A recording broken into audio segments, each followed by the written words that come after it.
mag-college ako, plano ko sana mag-major ng literature. Gusto ko nga mag-enroll uli eh. Hindi ba mabuti yon?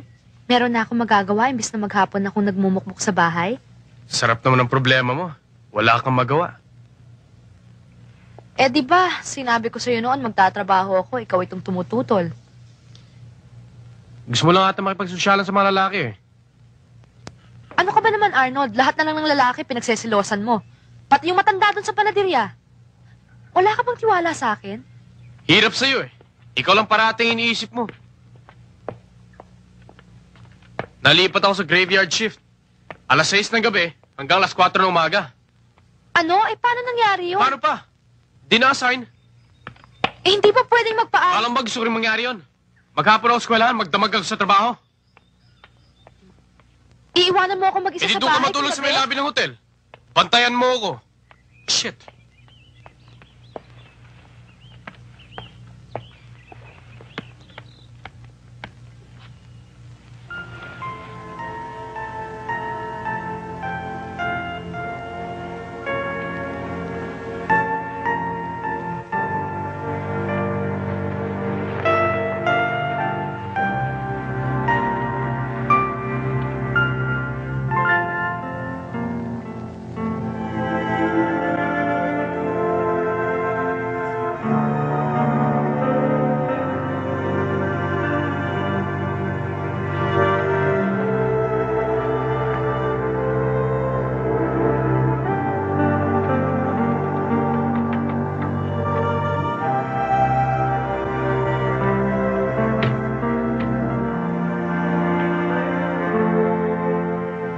Nagsisisi ka na ba? Naguguluhan lang ho. Talagang ganyan lamang ang bagong mag-asawa. Iba ho ang Arnold na nakilala ko sa Maynila noon. Sa Arnold na nakikita ko tuwing umaga. Para hong nagbago siya simula nung nagkasama kami. Alam mo, Cecil, kapag nagliligawan pa lamang ang mga tao, iisang bahagi lang ang kanilang ipinakikita. Oras na mawala na ang sangsang ng pabango at ang tingkad ng kanilang makeup, tsaka pa lamang lumalabas ang tunay nilang pagkatao. Ngayon ko po lamang nalaman na hindi ko pa pala siya kilala, Miss Amor. Hindi sapat ang habang buhay para makilala mo isang tao, Cecil. Yan nga ang kinagaganda ng pag-aasawa eh.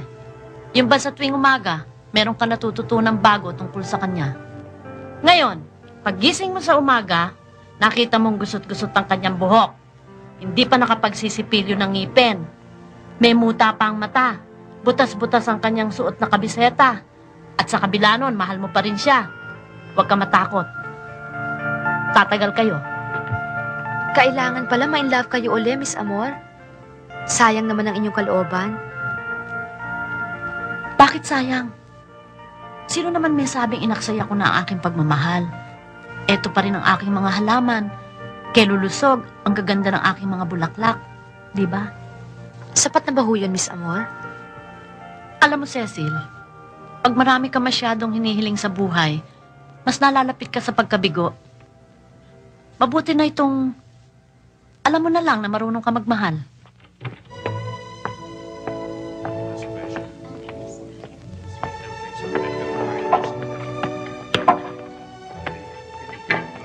Tol, ikaw si Arnold, no?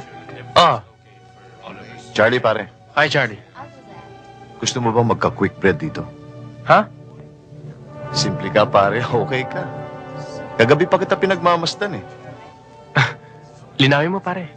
Alam mo, sa sinasabi ko sa'yo, mas malaki pa kikitain mo kaysa sa mga binibigay sa'yo ng mga turista dito. Punta ka lang dito, pare.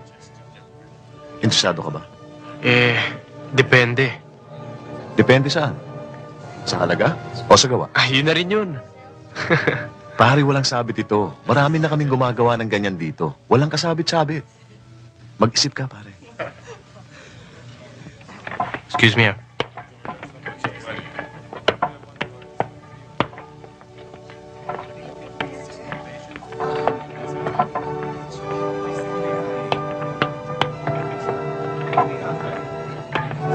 Arnie?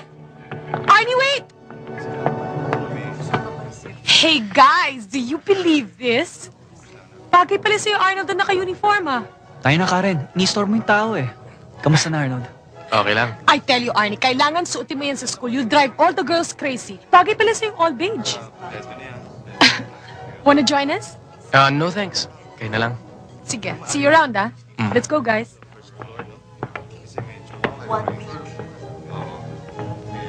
Arnold, Okay lang yung pare.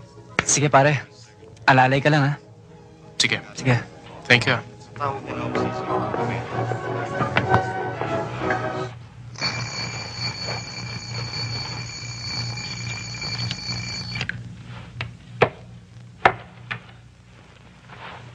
Arnold? Mm. Arnold, alas 7 na. Gising na. Mamaya na lang, Han. Pagod na pagod pa ako eh. Kahihiga ko lang ah. Uy, mahuhuli ka eh. Alas 7 na. Gising na. Han, mamaya na lang. Ginagawa mo naman akong parang kabayo eh. Mamaya na lang.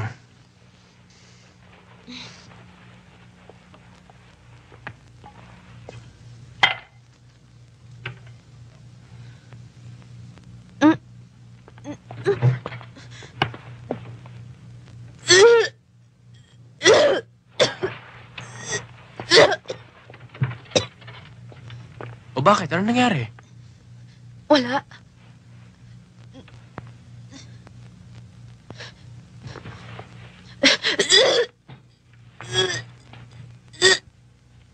You see, aside from the fact na matagal nang natapos ang deadline para sa mga nag-a-apply for school scholarship, itong mga grades mo I would not call them exactly impressive. Tsaka, mas marami namang mga estudyante dyan nangangailangan ng scholarship kesa sa isang Saragosa, hindi ba? Sir, ipinangangako ko na mag-aaral ako ng mabuti. At kung kinakailangan, magpa-part-time po ako sa campus. Arnold, ayoko mapadamay sa di pagkakaintindihan niyo mag-ama.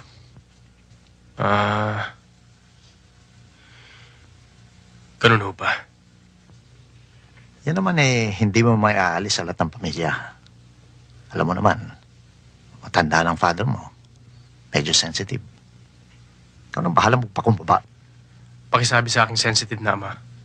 Kung umasa siyang bumalik akong nagmamakaawa, dun siya nagkakamali. Kung kinakailangan akong kumayod, hanggang pagpawisan ako ng dugo, hindi ako susuko. Hindi. Thank you for your time, sir. Good day.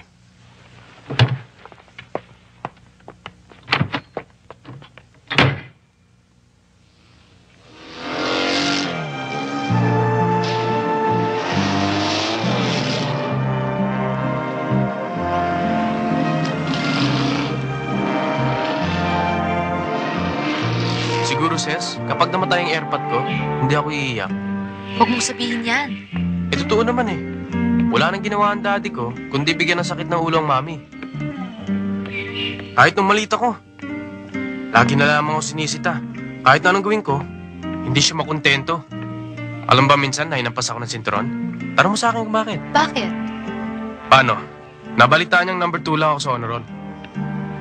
Totoo yun, Ses.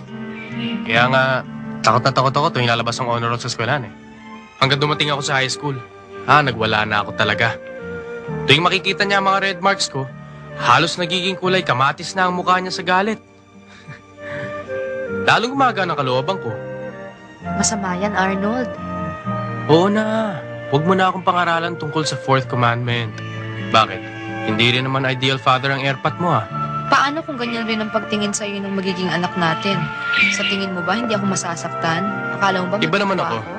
Kapag naging daddy ako, gagawin ko ang lahat. To be everything my father is not.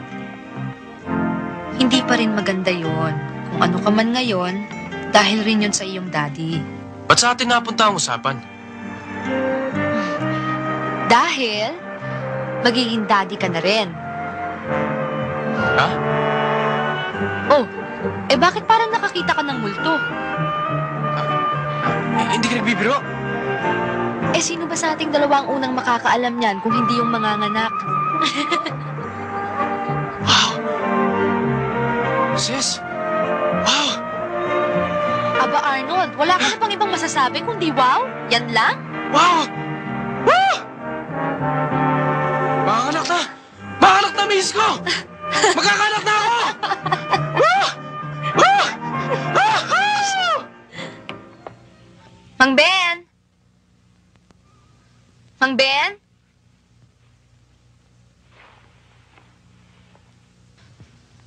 Ay! Bakit? Long time no see ho. Akala ko nakakita ka na ng ibang panideryang nagtitinda ng mas malalaking tinapay kaya hindi ka na napupunta rito eh. Kumusta na ho kayo, Mang Ben? Bakit? Nurse ka ba? Pwede ho ba, Mang Ben? Kaya lang naman ho hindi ako naliligaw dito dahil ang dami-dami ko hong ginagawa eh. At saka may good news ho ako sa inyo. Naglilihin na ho ako. Oh! Kita nyo? Bagay na